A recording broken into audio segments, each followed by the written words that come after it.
Bismillahirrahmanirrahim. Sebelumnya, Assalamualaikum warahmatullahi wabarakatuh. Waalaikumsalam warahmatullahi wabarakatuh. Perkenalkan, saya Abu Zarin Bagus dari kelompok 2, yaitu mengenai hak cipta.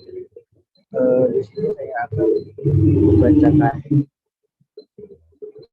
anggota dari kelompok 2. Yang pertama ada saya sendiri, yang kedua ada saudara Diah Nur Hidayah, yang ketiga ada saudara Sandy Leona, yang keempat ada saudara Kun Ardian, selanjutnya ada saudari Adinda Almira, yang selanjutnya ada Aina Safawati, dan terakhir ada Zulmur Putri. Di sini dari kelompok 2 mendapatkan tema tentang hak cipta. Nanti materinya akan dibawakan oleh saya sendiri dan saudara Kun Ardian.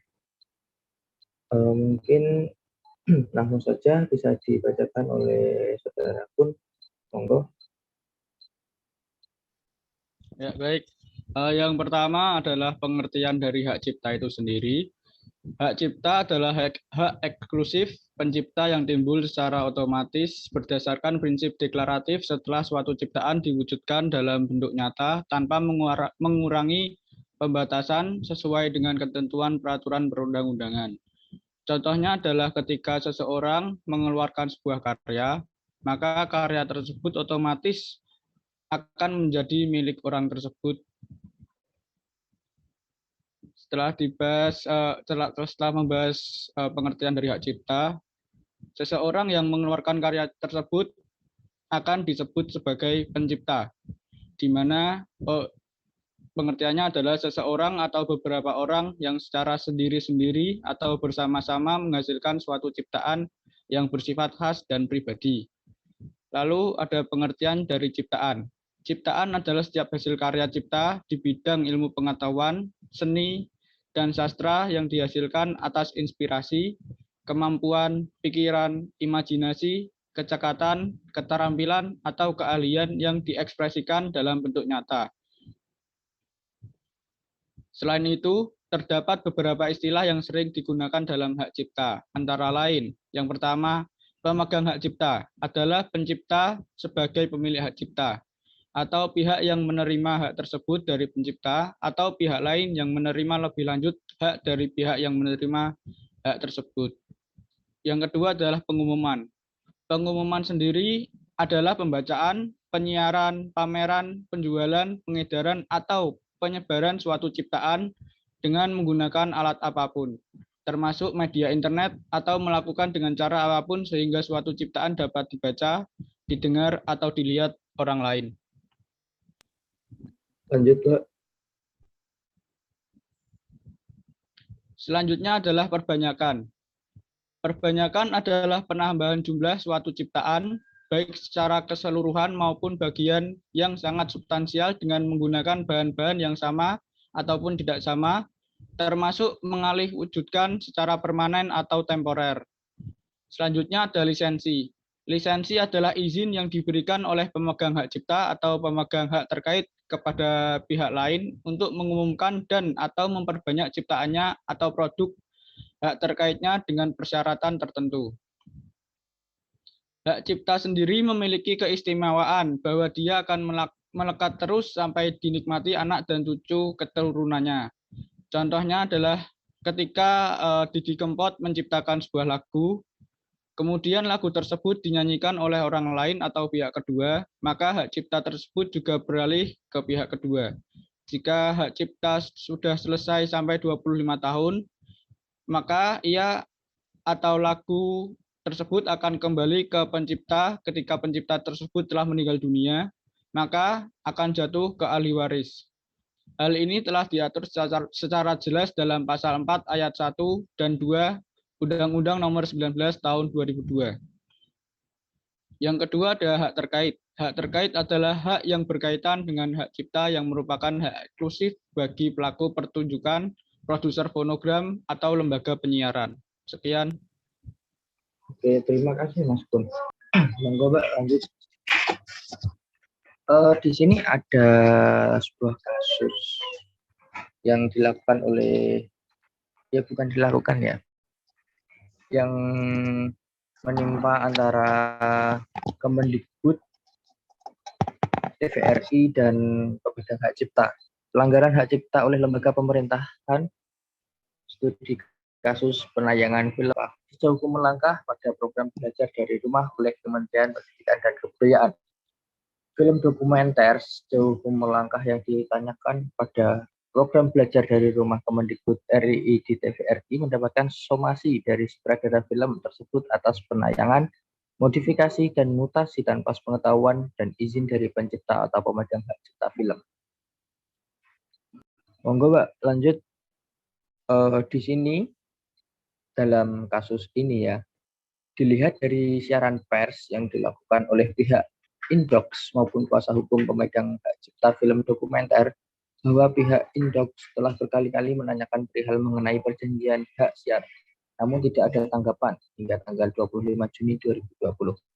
Film dokumenter tersebut ditayangkan tanpa adanya lisensi dari pemegang hak cipta. Pada tahap ini, artinya kedua belah pihak, dalam hal ini Kemendikbud dengan pemegang hak cipta, belum ada lisensi mengenai hak siar dari film tersebut.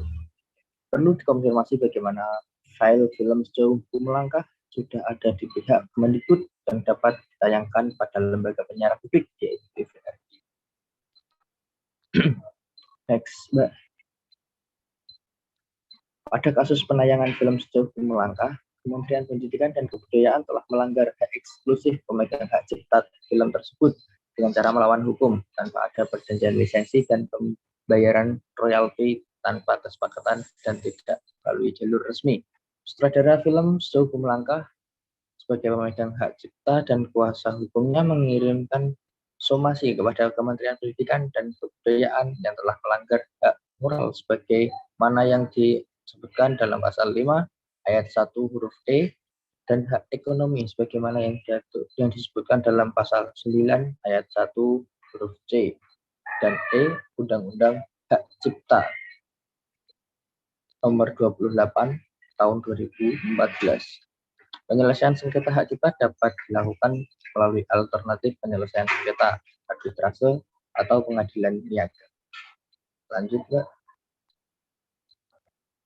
Mungkin dari kasus ini, teman-teman ada tanggapan atau masukan bagi entah pemegang hak cipta atau bagi Kemendikbud itu alangkah baiknya atau penyelesaiannya bagaimana gitu, monggo teman-teman.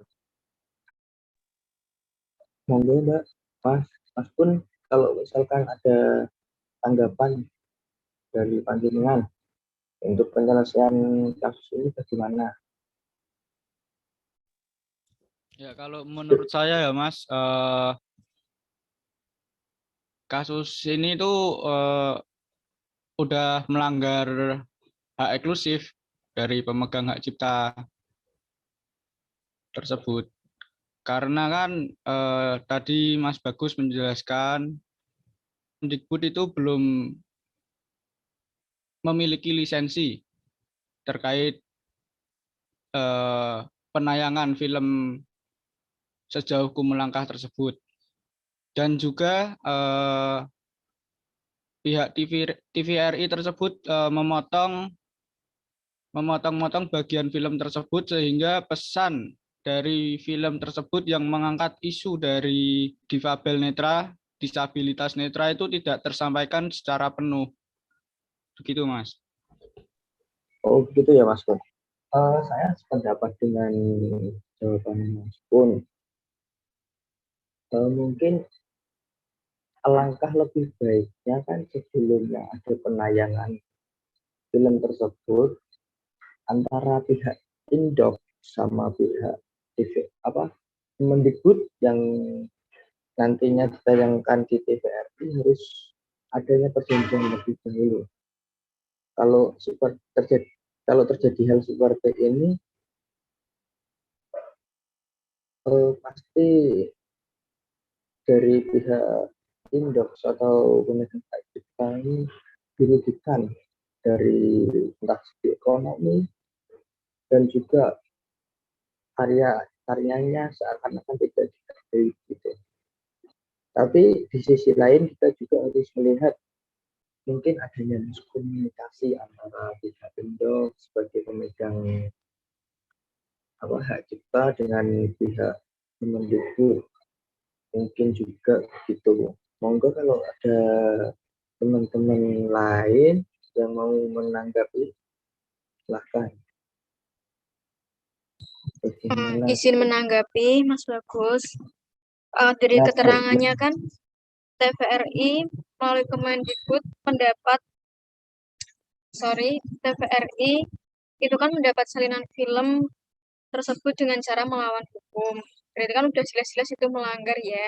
Jadi menurutku kalau penyelesaiannya yang pertama somasi terlebih dahulu.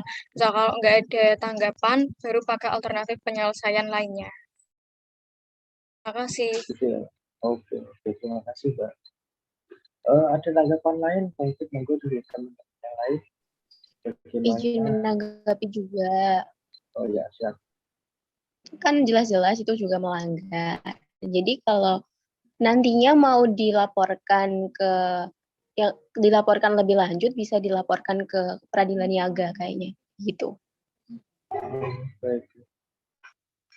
Monggo kalau ada saran atau masukan lagi, monggo dari Mbak Alina atau Mbak Indah kalau ada pemikiran lain. Izin menanggapi, menurut saya sebelum masuk ke jalur hukum atau cara-cara hukum lainnya itu mungkin bisa melalui jalur mediasi terlebih dahulu gitu ya, sebelum ke yang cara-cara lebih lanjutnya. Jadi semua pihak itu bertemu, kemudian membicarakan masalah tersebut dengan cara yang baik-baik sehingga setiap pihak itu tidak merasa dirugikan seperti itu dan tidak menimbulkan kesalahpahaman yang lebih lanjut. Terima kasih. Sama-sama. Dari kasus di atas tersebut ya, menilik dari kasus di atas tersebut kayaknya itu apa ya, di sisi Kemendikbud itu terlalu berat, maksudnya bagi pemegang hak cipta mereka sangat dirugikan. Karena apa? Karena di situ kan hak cipta, pemilik hak cipta itu menunggu lama adanya lisensi juga ya. Terus tiba-tiba juga setelah adanya penayangan, tapi pesannya tidak disampaikan secara utuh gitu loh. Jadi kan pemilik hak cipta itu agak tersinggung mungkin di situlah penyampaiannya kurang utuh, terus pembagian royaltinya juga dirugikan gitu mungkin di situ ya titik beratnya. Monggo yang lain ada yang menanggapi. Izin memberikan saran. Saran dari saya, ke depannya kepada pemegang hak cipta tuh lebih berhati-hati lagi dalam menjalin kerjasama. Kayak dipahamin dulu undang-undangnya, ketentuan hukumnya supaya tidak ada kesalahpahaman ke depan. Oh gitu ya. Mungkin bisa. Mungkin dari pemegang hak cipta atau dari pihak Kemendikbud itu juga ada miskomunikasi juga bisa, soalnya kan tidak mungkin ya dari Kemendikbud itu punya salinan film kalau misalkan film tersebut belum pernah ditayangkan. Nah, bisa jadi di belakang itu ada kelalaian dari kedua pihak sehingga film itu bisa jatuh ke tangan Kemendikbud dan disiarkan secara publik oleh TVRI, itu juga bisa. Ya banyak-banyak belajaran lah dari kasus ini gitu. Mungkin ada yang mau menyampaikan lagi, monggo. Izin menanggapi. Monggo Mbak Ina, monggo. Pihak TVRI seharusnya memenuhi hak ekonomi kepada pemegang hak cipta. Seperti itu. Ya, ya juga sih. Jadi hak TVRI atau di sisi lain Kemendikbud itu ya harusnya kan membagikan hak ekonomi yang berupa royalti kepada hak cipta, dan juga sebelumnya memenuhi royalti tersebut yang perlu ditanyakan itu adanya apa ya, kok dari pihak Kemendikbud itu sudah mendapatkan salinannya gitu loh, padahal kan belum ada MOU atau persetujuan dari pemegang hak cipta untuk filmnya disiarkan secara publik gitu. Mungkin ada yang menanggapi kok bisa gitu loh. Dan itu Mas pun mungkin apa, kok bisa dari pihak Kemendikbud itu mendapatkan salinannya dulu, padahal belum ada persetujuan dari pemegang hak cipta gitu. Kalau menurut Mas pun gimana, atau teman-teman yang lain? Ya, kalau ada kemungkinan nggak dalam ini nih, kemungkinan kalau di dalam transaksi pemindahan file-file itu kayak ilegal, ada kemungkinan kayak gitu nggak sih? Gimana Mbak Putri? Dan itu kan pihak TVRI mendapatkan salinan itu file-file dokumenter sejauh aku melangkah itu kan. Nah, Ya. kemungkinan dalam salinan file-file dokumenter itu terjadi kak transaksi ilegal nggak sih? Mungkin bisa jadi ya.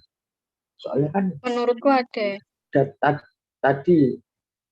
tadi kan aku sudah bilang tadi kan perlu ditanyakan juga kenapa dari pihak TVRI atau di sini Kemendikbud sudah ada salinan file tersebut, sedangkan belum ada persetujuan. Itu kan ada tanya tulisannya di situ ya. Mungkin kalau menurutku, melihat dari artikel yang saya baca kemarin, di situ kemungkinan besar dari pihak pemegang hak cipta yang diwakili oleh siapa tadi, IDOC atau apa tadi, dengan pihak Kemendikbud itu sudah melakukan transaksi pembelian ya dalam tanda kutip ya, akan tetapi tidak menggunakan nama perusahaan, jadi menggunakan nama pribadi gitu. Nah di situ kan agak bukannya agak ya, emang melawan hukum, soalnya kan ini kan menggunakan nama instansi. Apabila kayak gini kan nanti ditakutkan dari pihak pemegang hak cipta dirugikan, dari pihak Kemendikbud juga merugikan, padahal kan dari kemarin yang artikel saya baca itu udah ada transaksi, akan tetapi secara personal gitu, enggak secara nama instansi gitu. Itu kan juga nanti jadinya miskomunikasi gitu. Mungkin awal dari permasalahan kayak ini tuh ya miskomunikasi lah. Mungkin ada tanggapan lagi atau tidak dari teman-teman? Apa cukup? Mungkin cukup ya. Dari kasus ini dapat disimpulkan sebelum adanya kesepakatan, alangkah baiknya kita tidak mempublikasikan hak cipta orang lain agar tidak terjadi satu miskomunikasi, tidak adanya pihak yang dirugikan, dan juga permasalahan yang menyangkut nantinya ke pidana juga ya. Jadi stop plagiat, stop penayangan hak cipta dari orang lain tanpa izin dari pemegang hak cipta. Mungkin dari saya cukup sekian, dan dari teman-teman kelompok 2 tentang hak cipta, kurang lebihnya mohon maaf, salah wajar, kita masih belajar. Kurang lebihnya mohon maaf. Wassalamualaikum warahmatullahi wabarakatuh. Terima kasih semuanya. Waalaikumsalam warahmatullahi wabarakatuh. Tuh.